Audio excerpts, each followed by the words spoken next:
Sir ఇప్పుడు present ఏంటంటే single స్క్రీన్స్కి percentage విధానం లేదు.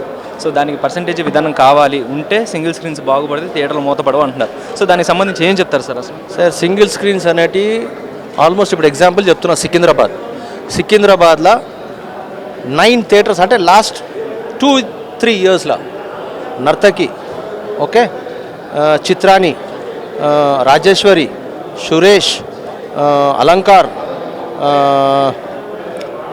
ఇంకేంది డ్రీమ్ ల్యాండ్, అట్లా 8-9 థియేటర్లు ఖాళీ 2-3 ఇయర్స్లో బంద్ అయిపోయింది ఓన్లీ సికింద్రాబాద్ ఏరియాలో. మేము అదే ఆలోచించినాం, ఏమని చేస్తే సింగిల్ స్క్రీన్స్ బతికేయాలి. ఇప్పుడు హీరోకు ఇప్పుడు మల్టీ సింగిల్ స్క్రీన్స్కి పోతాడు.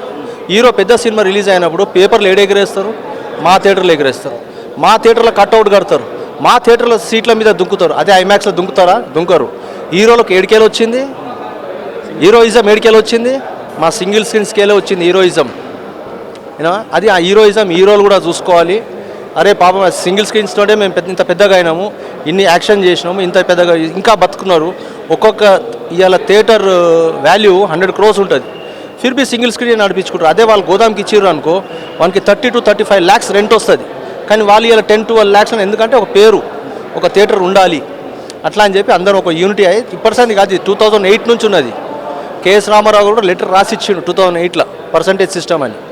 అప్పుడు మళ్ళీ మొన్న హరహర వీరమల్ల అప్పుడు కూడా ఇప్పుడు మాట్లాడదాం, ఇప్పుడు సినిమా అయితే రిలీజ్ చేయండి, నెక్స్ట్ టైం చూద్దాం అన్నారు, మళ్ళీ చేయలేదు. అందుగురించి ఇప్పుడు ఈ స్టెప్ తీసుకున్నాము. 15th రోజు తెలుగు ఫిల్మ్ ఛాంబర్ మీటింగ్ ఉంది, దాని తర్వాత ఏమవుతుందో తెలియదు. అప్పుడు హరిహర వీరమల్ల టైంలో సింగిల్ స్క్రీన్స్ కావాలని ఆపేశారని చెప్పి ఒక ఇది జరిగింది. సో దానికి మేము ఎప్పుడు ఆపలేదు, ఎప్పుడు సింగిల్ స్క్రీన్స్ ఆపలేదు, ఎప్పుడు బంద్ చేస్తాను కూడా అనలేదు. ఒక ఇద్దరు దుష్టశక్తులు దాన్ని ఇది చేసిర్రు, అరే ఇట్లా బంద్ చేస్తా అంటారు, అది అంటారు అని. మేము ఎప్పుడు సింగిల్ స్క్రీన్ బంద్ చేస్తానులే. అదిగాక పవన్ కళ్యాణ్ గారి సినిమా అంటే మాకు అది దీపావళి. ఆయన సినిమా వస్తున్నాడు, మేము బంద్ చేస్తామా? ఎవరో కొంతమంది అన్నారు, దాన్ని ప్రోలాంగ్ చేసిరు. కానీ మళ్ళీ దానికి ఏం కావాలో మేము చెప్పినాము, సింగిల్ స్క్రీన్ అయితే అసలు బంద్ చేయం, మాకు పర్సంటేజ్ అయితేనే అర్థం. సార్ ఇప్పుడు జనాల్లో ఏంటంటే సింగిల్ స్క్రీన్స్ అంటే వసూలు తక్కువ ఉంటాయి, అదే మల్టీప్లెక్స్లో వసూలు ఎక్కువ ఉంటాయి అని చెప్పి ఇది ఒక అపోహ ఒకటి నడుస్తుంది. సో దానికి సంబంధించి సింగిల్ స్క్రీన్స్ కూడా ఇప్పుడు మీరు చూడండి, మీరు ఎంత రెనోవేషన్ చేస్తున్నారు, అందరు సిటీ మొత్తం రెనోవేషన్ అయిపోయినాయి. సేమ్ బాత్రూమ్స్ సేమ్ ఉన్నాయి, క్యాంటీన్స్ సేమ్ డిగ్నిటీగా వాడుతుర్రు, వెరైటీ అదే, క్వాలిటీ అదే.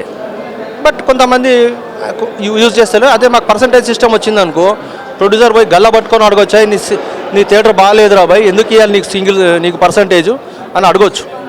అదే దాని గురించి ఎవరు దాన్ని రెనోవేషన్ చేస్తలేరు. సింగిల్ స్క్రీన్స్ అదే వచ్చిందనుకో, పర్సంటేజ్ సిస్టమ్ 100% బాగా అవుతుంది. Thank you very much. Thanks.